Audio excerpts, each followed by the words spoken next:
Oh man, it's been a long break. We are back after a 2-week hiatus. I got a lot to talk about, so let's just go. Let's do this. Hello, everyone. Smells Like Wrasslin, episode 59. We're almost at 60. I fucking love even numbers. Very excited for today's show. We got a lot to talk about because this is the first time I got to talk to you guys since WrestleMania. We have not talked about WrestleMania. A lot of shit went down. We have a lot to talk about. We're going to get into it right now. All right. I know this might be old news, but obviously things didn't go the way I planned with WrestleMania. I thought Cody was going to walk away with it. But of course, they did the dumb fucking move and gave the title to Roman. The guys had the belt for over 900 days. What more could they do with him? What more of a story needs to be told? Now, I know a lot of people are like, oh, well, you know, we got to put Cody through the ringer. We got to put Cody through the ringer. We got to put Cody through the ringer. Did we? Did we have to go back to that same old trope where he's got to fight all these people all the time? Does this have to happen? Come on, man. Just pull the trigger. Just pull the trigger, not simultaneously on Cody and his title reign, but let's put Roman's title reign out of its goddamn misery already. 1,000 days. You mean to tell me they still need to tell more stories? They're like, oh, we have a story to tell. What story could you not have told in 900 days? I could have told 10 stories. Unbelievable.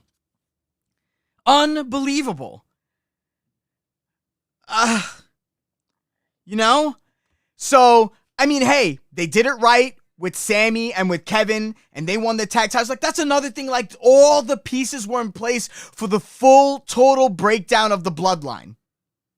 And they still couldn't do it. Now, the big news around the campfire now is that Vince is back, and Vince is in charge. Now, he wasn't at Raw this past week, according to reports, but he was at the Raw after WrestleMania, where Brock beat the living shit out of Cody, and now I guess it's going to be Cody and Brock at Backlash. So it's like, they're going to have him fight Brock? Why? Why does he have to beat Brock to get to Roman? He won the fucking Royal Rumble. That was the whole fucking point. The point of the Royal Rumble was so that he could beat all these guys. First off, I think it was a mistake. They should have had him go in at number one. They should have had him go at him number one, because then you could have told that story that Cody fought his way through adversity. He had the torn pec. He was out for 6 months. He worked his way on up, fought his way through 30 men, especially a dominant Gunther, and goes on to main event WrestleMania and win. But no, we got more that we have to talk about. I'm telling you, man. It really exhausts me. It really fucking does. Yes.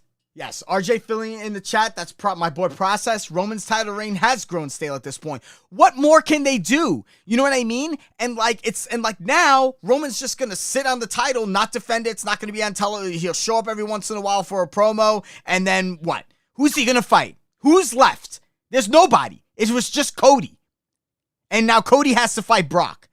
So that means less of Roman. Okay. It's like, what the fuck is the point? What is the point? They were so fucking close, man. They were so fucking close. Another thing, they didn't pull the trigger on Sheamus either. They gave it back to Gunther. He is still your IC champ. What more could they do with Gunther? You know what I mean? I honestly thought that was the time to give it to Sheamus. Sheamus gets he gets the Triple Crown. He wins the belt that he's never won. And that would have freed up Gunther to go fight a newly crowned Cody eventually, because he has no belt. Now he could dominate guys, get into some certain feuds, come out on top, still remain meaningful in the eyes of the crowd. And then eventually, he's beating all these guys because he's going to end up fighting Cody. And then he ends up fighting Cody at the end and winning at the end of Cody's title reign. But no, this will all be delayed. Now the questions start as, when does Roman drop the belt? Is he going to drop it at SummerSlam, since Cody's going to fight Brock at Backlash? Is he going to hold on to it until Mania of next year? When does this end already? I am in 110% disagreement with the people who think that Roman should have won. It was Cody's fucking time. It was Cody's fucking time. I was there live at Dynamite last week. Riddle's back. There's that. I was there at Dynamite last week, and I was there live to see the MJF musical. It was magical. It was everything that I could have ever wanted it to be. It was fantastic. I loved it. I had a great time. I was actually next to the guy, my friend Steve. I don't know if he's in the chat right now, but my friend Steve was the guy holding the LMAO Cody sign. So if anyone wants to know where that sign came from, that was my friend Steve. So shout out to my boy Steve. It actually got on Botchamania. It was trending for a bit. So like my boy Steve became internet famous. And now he's enshrined. He is in the halls of immortality in pro wrestling because now he's on an episode of Botchamania. I love it. So congrats to my boy Steve. I had a great time that night. Royal, who's a frequent visitor in our chat, was there also. Great time. Also, they announced at that show that they were going to do All In at Wembley Stadium. That is a big move for AEW. A big move. Wembley Stadium is about a 90,000 seat capacity stadium. It is in the heart of the UK.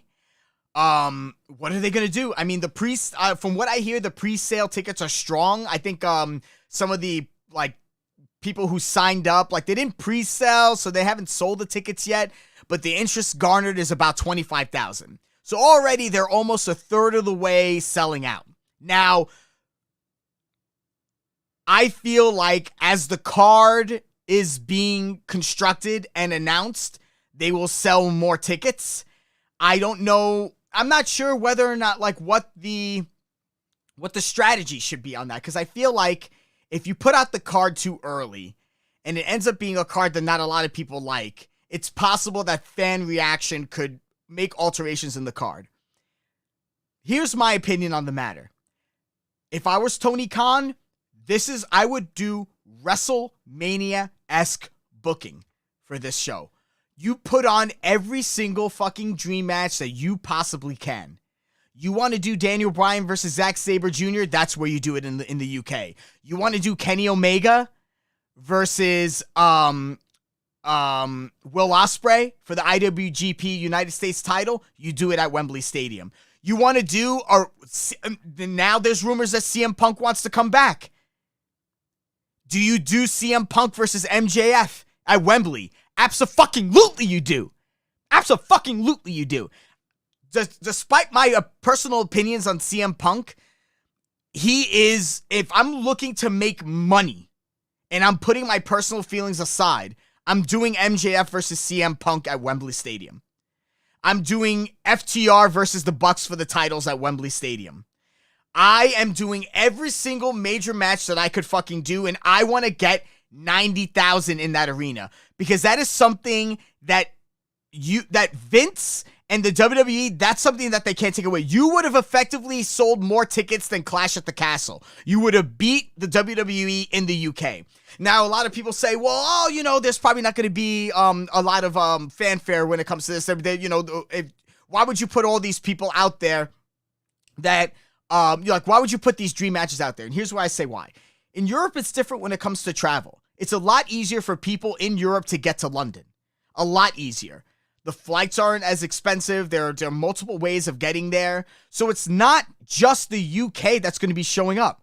You could have Germany, people from Germany, they're big wrestling fans. They show up, anywhere in Europe. I think AEW has the connections with enough people in the indies, and I think the UK and Europe love wrestling so much, and they get it so rarely because it's so expensive to do. I think if you put on a banger show, I think it's very possible that you could get upwards of 90,000. Now, I am basing this on the fact that it is easily accessible to get to London from anywhere in Europe. And I'm basing this on the fact that the wrestling fandom in Europe does not get as much big shows as we're very spoiled here in the United States. We get shows all the time. I go yearly to these shows, or at least 2 or 3 times a year. That's how often it comes to, Long Island, New York. Now, granted, New York is a major market, so obviously I'm going to get that privilege. But, I mean, like when was the last big UK show that you guys remember? Clash at the Castle? What was the one before that? I mean, yeah, they had NXT, NXT UK had takeovers there, but that was all the UK talent, you know? They weren't getting, like, North American talent or whatever. You could definitely do that. You could use the partnership that you have with New Japan, and New Japan could put on banger matches there, too. Have Okada wrestle for the IWGP title against whoever. You know, we still never got, actually, did we get... No, we never really got that Hangman versus Okada match. It ended up being a 4-way. You know, Adam Cole is healthy. You know what I mean? Hangman is healthy. You got Jon Moxley still there. A healthy Darby Allin. This is the strongest that the AEW roster has been since prior to the pandemic, I would say. Because last year, it was just riddled with injury after injury, suspensions, all that shit. You know? Definitely. But I think that it's definitely possible for them to do it. That's what I believe. Could I be wrong? It's possible. It's possible. It is possible. You know what I mean? But I think it's as equally possible that they could pull this off. I'm very optimistic. Obviously, I won't be traveling there in person, but I'll sure as hell buy the pay-per-view. Absolutely. And they also had Forbidden Door between then and now that they could use to promote this. You know what I mean? So, when are these tickets on pre-sale? Does anyone know? All in Wembley tickets.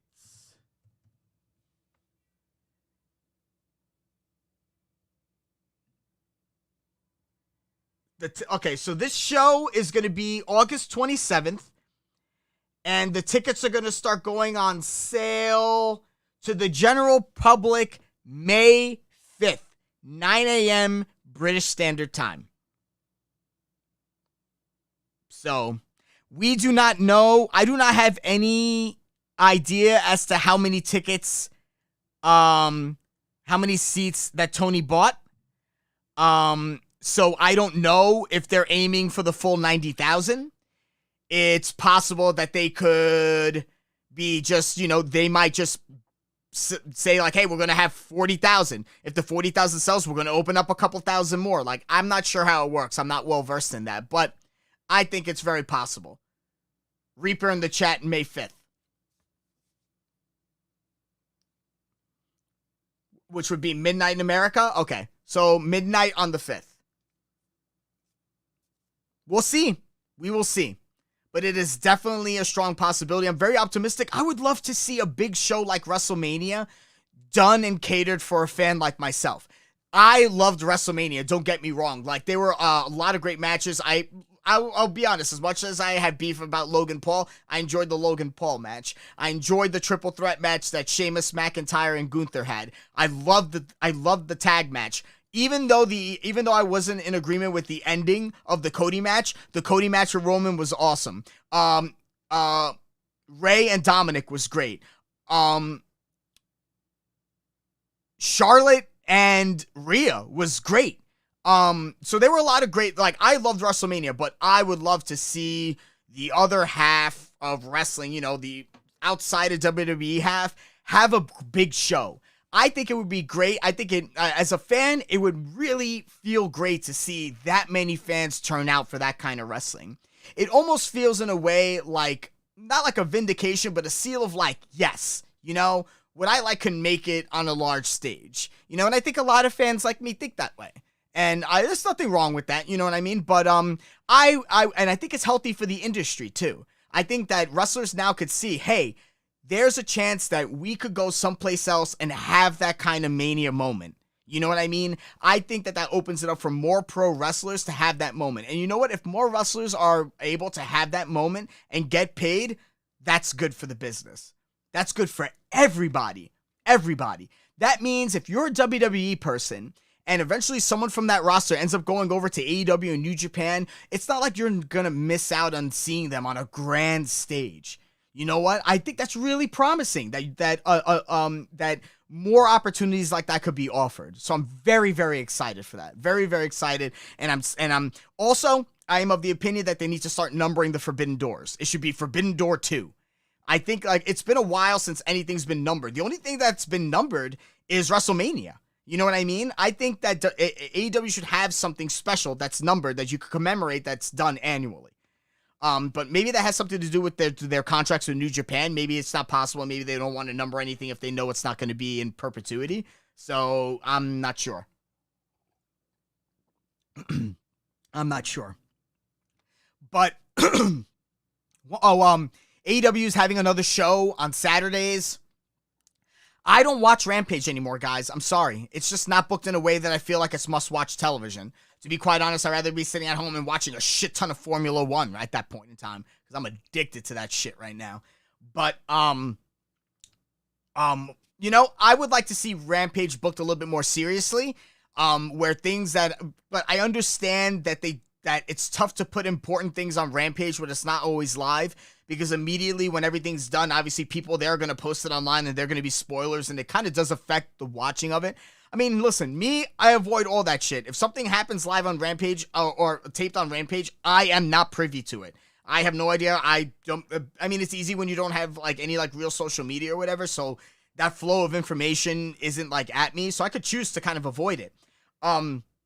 So it doesn't bother me, but I know that's not the case. I know a lot of you guys are plugged in, so you're definitely going to see that information showing and might be able to, no, it's not Xvideos, Jordan, all right? And Xvideos is great, all right? So I'm not going to lie. But Drive to Survive on Netflix, I'm addicted to that shit.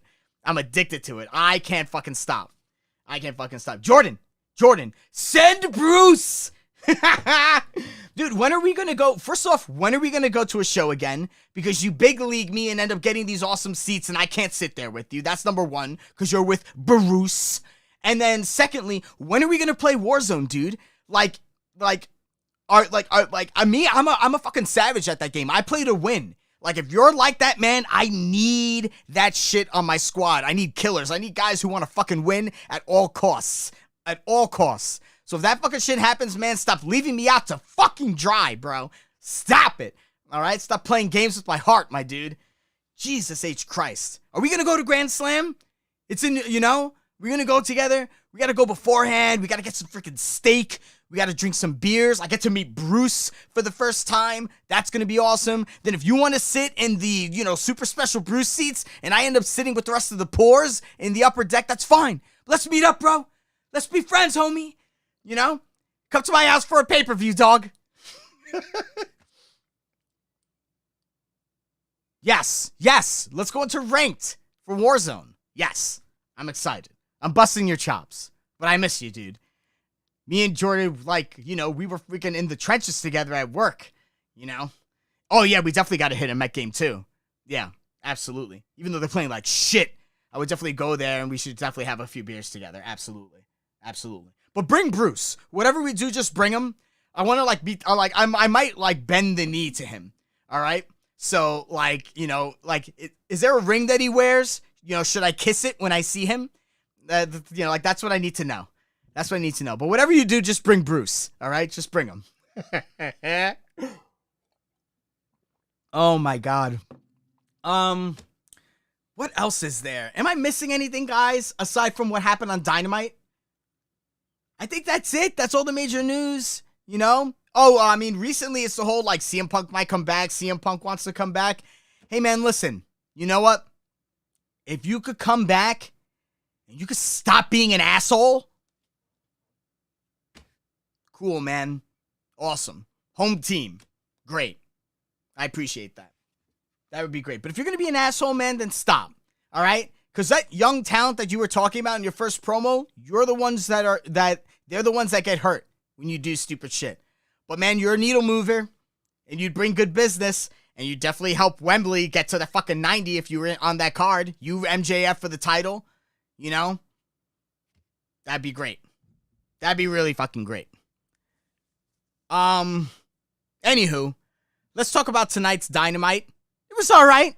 You know, it was a Dynamite. You know what I mean? I like to call it like a filler Dynamite, like nothing like crazy happened. Well, some notable stuff did happen. Let's get into it. So, the card as it stands, Orange Cassidy puts up the international title against Buddy Matthews, which I thought was a pretty cool match. Main event was Keith Lee versus Chris Jericho. Powerhouse Hobbs put up the TNT title against Silas Young.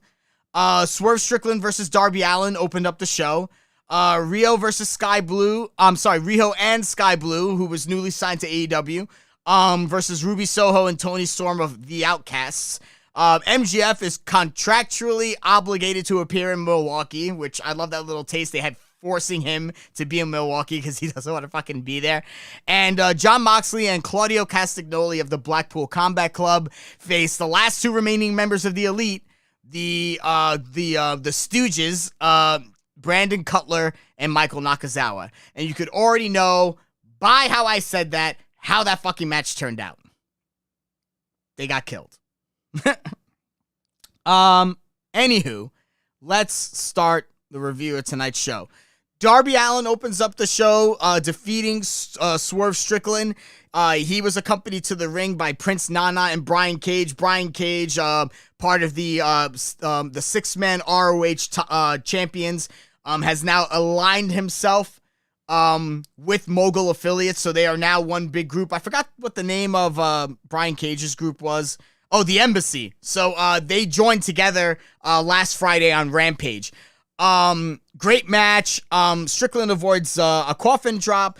There was a somersault senton onto the floor by Darby Allin. Strickland fights back. They did some cool stuff off of the guard rail. Strickland takes his belt off, whips Darby Allin with it. You see Sammy Guevara and Tay Mello were watching backstage. I'm of the opinion that all of the four pillars are going to be having victories, and Tony Khan's going to be like, hey, listen, all these guys are deserving. We're going to do a fatal four-way. Philly in the chat asking, who dethrones Orange Cassidy? Bro, I don't know, man. But they need to do something a little bit more substantial with their mid-card belts. You know what I mean? Like, there should be really good matches, and what the WWE is doing right now with the Intercontinental title is what AEW should be doing with the International and TNT belts.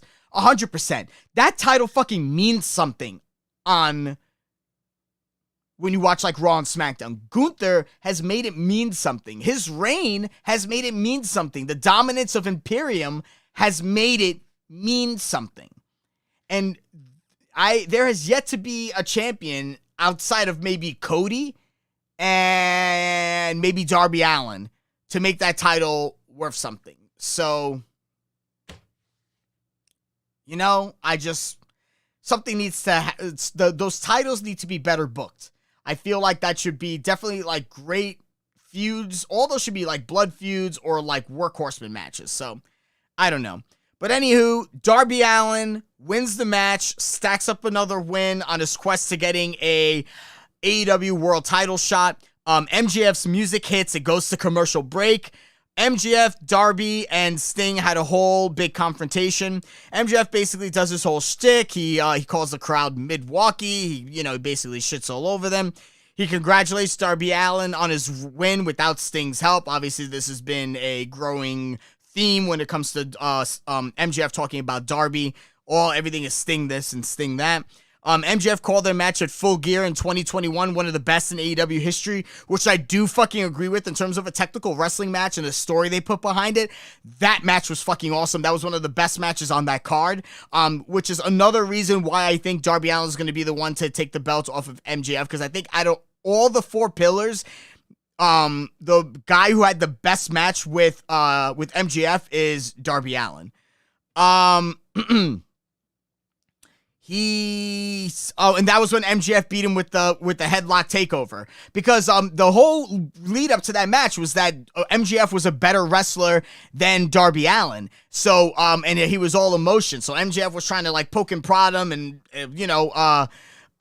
Darby was able to keep his cool. He went in there and wrestled a technical wrestling match. Obviously, Darby ended up losing when he gets hit by the Dynamite Diamond Ring, and then MJF did the headlock takeover and pinned him, which I thought was a stroke of genius that he actually pinned him with the headlock takeover. MJF could hold that over Darby Allin's head for the rest of his career, which is fan-fucking-tastic. Dude, Brody Lee isn't gonna fucking dethrone Orange Cassidy, unless we're talking about little Brody Lee. Jesus Christ. He says Darby Allin isn't on the level of the devil.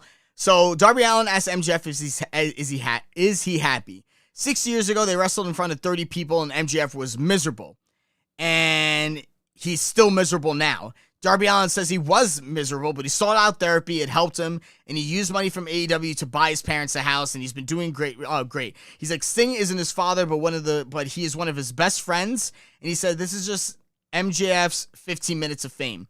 Allin got in MJF's face. He said that if he has anything more to say, he could just keep on talking. MJF called him arrogant. MJF is sick of the morals of Darby Allin and Jungle Boy and Sammy Guevara. He says morals kill careers in this sport. He says that Darby Allin he thinks he's a daredevil when he's actually a coward. He said he couldn't care less if he's on his deathbed alone. He's willing to do whatever it takes to leave a legacy. So basically, he was like, if I'm on my deathbed and I had to lie, cheat, and steal to keep this title, and I'm on the... I'm sorry, Process. My bad. He's saying that Brody was one. Yeah, Brody was also a credible TNT champion. He beat the shit out of everybody.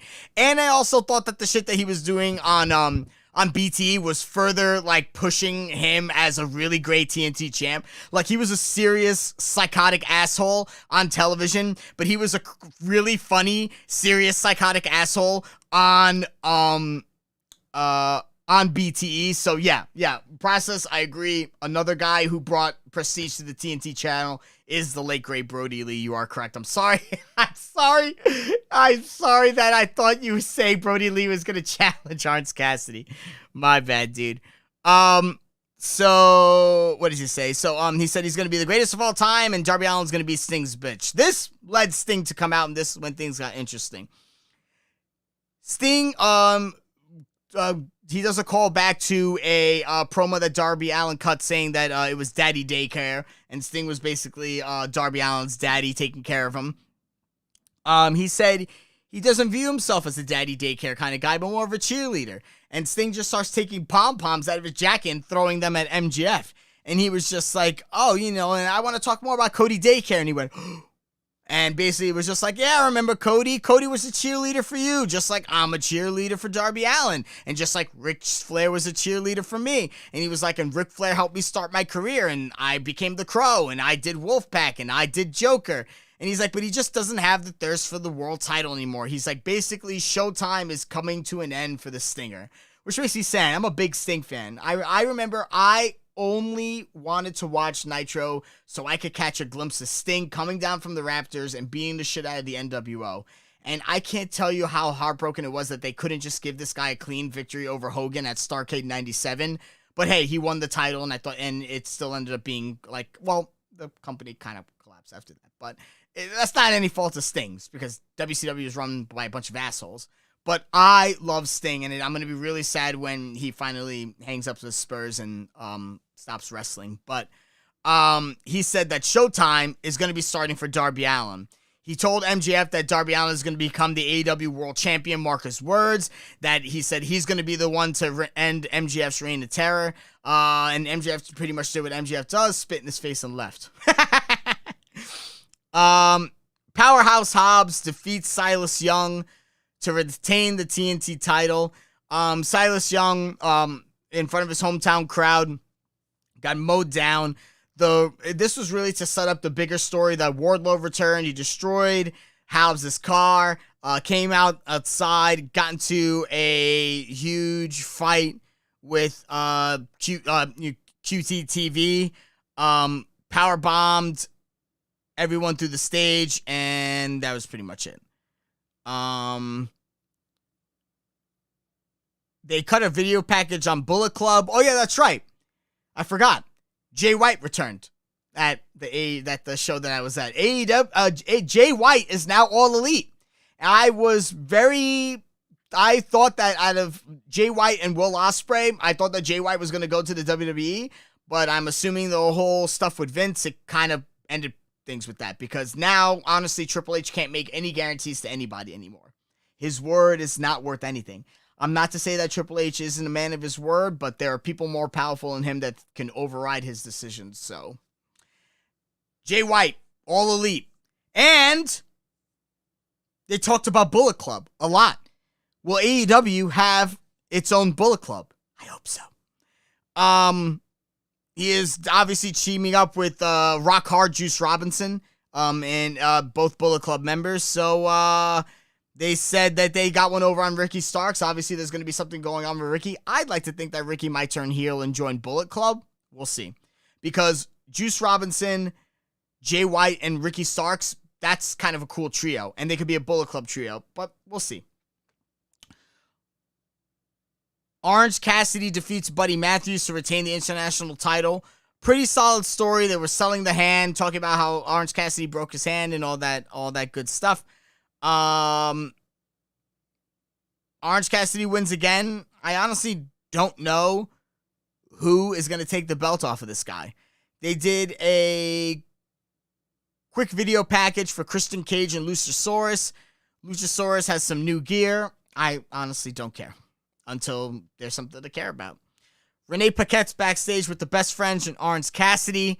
Trent said that Orange Cassidy's okay, will continue to defend the title. Trent said that he and Chuck want to challenge Aussie Open to defend their IWGP Tag Team titles on Rampage this Friday. So it will be Best Friends versus Aussie Open for the IWGP Tag Team titles on Rampage. Honestly, you want to get me to start watching Rampage, give the belts to Chucky T and Orange Cassidy and Trent, the IWGP belts. Is that going to happen? Probably not. Aussie Open just won these belts, but that would be kind of cool.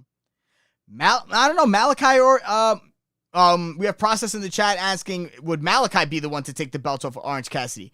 If Malachi isn't Trios champion anymore, sure. But I think he's not. I don't think they're going to be putting double belts on people as much anymore. So as long as he has those Trios championships, I think highly doubtful. Ethan Page gets in the ring, talks about the rough, all the troubles that the firm has had. Page wants to know why Matt Hardy hit him with the FTW title last week. He demands to know what Hardy put in the contract. Hardy and Isaiah Cassidy come out, said Page should have read the fine print. Hardy said he manipulated Page, and as the contract said, if Hook beat Page, then Hardy and Private Party are no longer under the dominion of the firm. Hardy said they also get to pick a match and a stipulation that if they win, that they'll no longer be in the firm. So Hardy kind of like said two things that didn't make any sense, but whatever. Hardy and Private Party are free from... I don't know what the fuck they were talking about.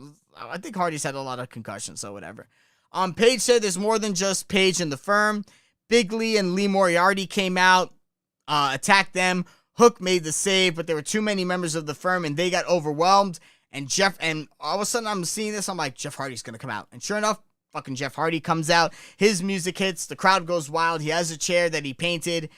He beats the shit out of the firm. Hardy has returned. I can only assume the only reason he's come back is he's fulfilled his obligations in terms of getting his life back together and sobriety. So congratulations to Jeff Hardy. I could only assume the only reason you're on television is that you've done the steps and you've done things to better yourself. So congratulations, buddy.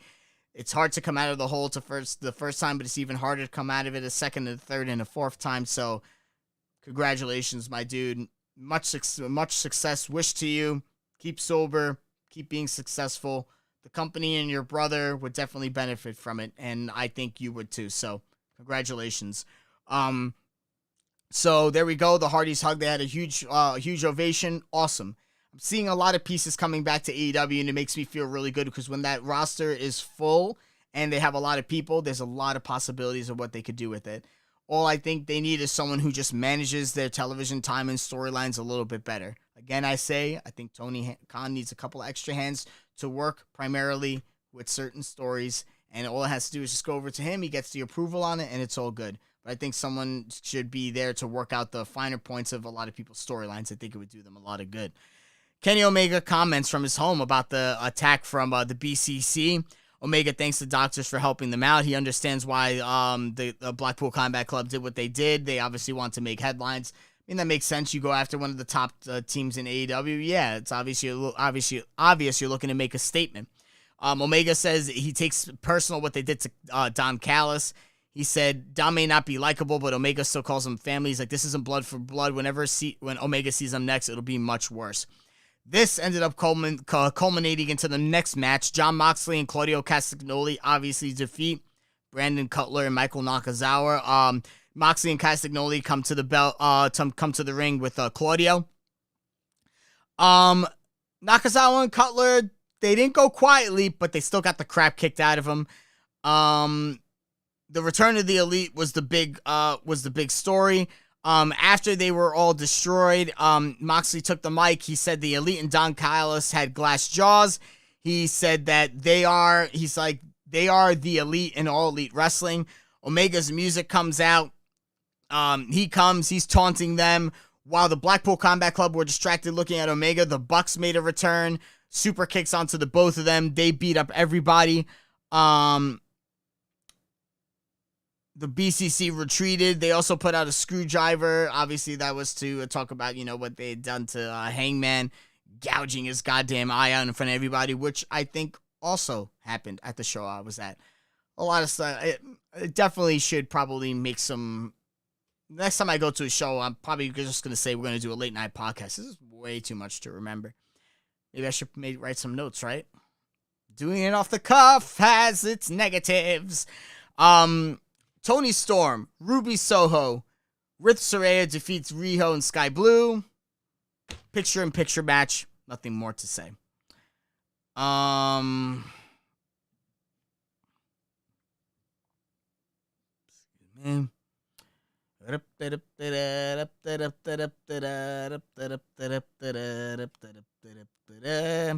Main event of the night. Keith Lee versus Chris Jericho. We have not seen Keith Lee on Dynamite in quite some time. But it's good to see Keith Lee on television. It looks like he's going to be rekindling his feud with Swerve, which was very tumultuous and kind of poorly written as it went on, but I'm glad my boy's getting television time, and I hope him and Swerve have a great match when it finally ends up happening. I'm hoping that either ends up happening at Double or Nothing or Forbidden Door. Jericho defeats Keith Lee, obviously, due to interference by Swerve, if I'm not mistaken. What did Swerve end up doing? Garcia was distracting the ref, and then Swerve came out masked, hit Keith Lee with something, and then Jericho just kind of puts his arm over Keith Lee for the win. So Adam Cole's music hits. He walks down to check on Keith Lee, which is actually the same thing that Jericho did for Garcia after Garcia got his ass whooped by Cole. So he checks on him and basically gives a look to Jericho, and Jericho's all pissed off because basically Adam Cole's entrance kind of stole the thunder from Jericho's victory. And this is obviously going to be setting up a match between the two of them. Great comeback match for Adam Cole. Jericho's and him are gonna have an awesome match, and I fully expect Adam Cole to go over. I mean, Jericho doesn't need the wins, but wins against Jericho are meaningful. Rampage as it stands, Jungle Boy Jack Perry faces Shawn Spears. Aussie Open defend the IWGP tag titles against Best Friends. We hear from the new AEW Tag Team Champions FTR. What am I talking about? FTR won the tag titles. The Guns came out to Many Men, and it was fucking awesome. And FTR won. They are still with AEW. It looks like they have re-signed because everyone knew their contracts were up. Obviously, them having the belts is a big sign. I'm glad that FTR is back with AEW. Taya Valkyrie takes on Emi Sakura. Mark Briscoe, Jeff Jarrett, Jay Lethal, and Satnam Singh in action. We're going to hear from Matt Menard and Angelo Parker, who end up getting their asses whooped by the Acclaimed. Dynamite next week. AEW Women's Champion Jamie Hayter and Dr. Britt Baker DMD face Toni Storm and Ruby Soho. And Powerhouse Hobbs defends the TNT title against Wardlow. Are they going to give it to Wardlow? Does the reign of Powerhouse Hobbs continue? I do not know.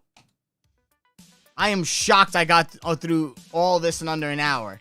I did not eat anything before this. I might fucking pass out. But it's good to be back.